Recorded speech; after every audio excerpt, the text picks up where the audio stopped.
নমস্কার বন্ধুরা, সবাই কেমন আছেন? আশা করি আপনারা সবাই ভালো আছেন। আজকে আপনারা যে গাছটি দেখছেন, এই গাছটির নাম হলো পঞ্চশীর মনসা বা পাঁচমুখী মনসা, পাঁচমুখ মনসা। তো এই গাছটি অত্যন্ত শক্তিশালী এবং ভয়াবহ গাছ।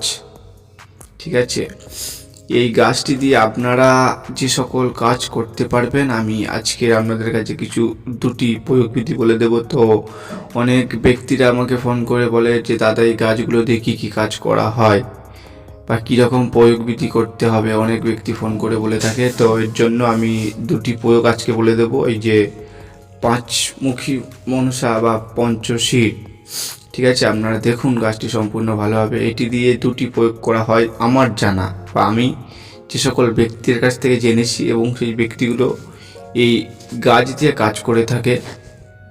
যেমন বাকসিদ্ধি তাবিজ বলতে গেলে ওই শিকড়, এর মনসার শিকড় নিয়ে জাগিয়ে ওই শিকড়টা যদি নিজের হাতে ধারণ করা যায়, মুখ থেকে যে সকল কথা বলবে সেসব কথাগুলো মিলে যাবে।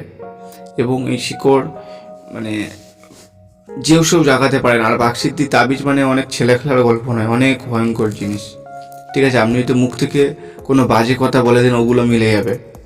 এবং এটা দিয়ে নাগলক শক্তি অ্যাক্টিভ করা যাবে।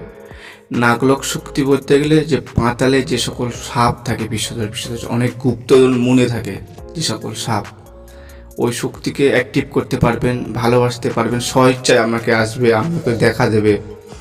এগুলোর প্রয়োগবিধি আলাদা সম্পূর্ণ। তো এই গাছটি আমার কাছে আর 2 পিস রয়েছে। এটা আমার বাড়ির গাছ, আমি আপনাদেরকে দেখাচ্ছি। তো এই সকল ধরনের ভিডিও আপনাদের দেখার জন্য আমার কাছে একান্ত অনুরোধ যে আপনারা লাইক, কমেন্ট, শেয়ার করুন এবং ভিডিওটি বন্ধুর কাছে শেয়ার করবেন। ভালো থাকবেন সবাই, সুস্থ থাকবেন। আবার দেখা হবে পরবর্তী ভিডিওতে।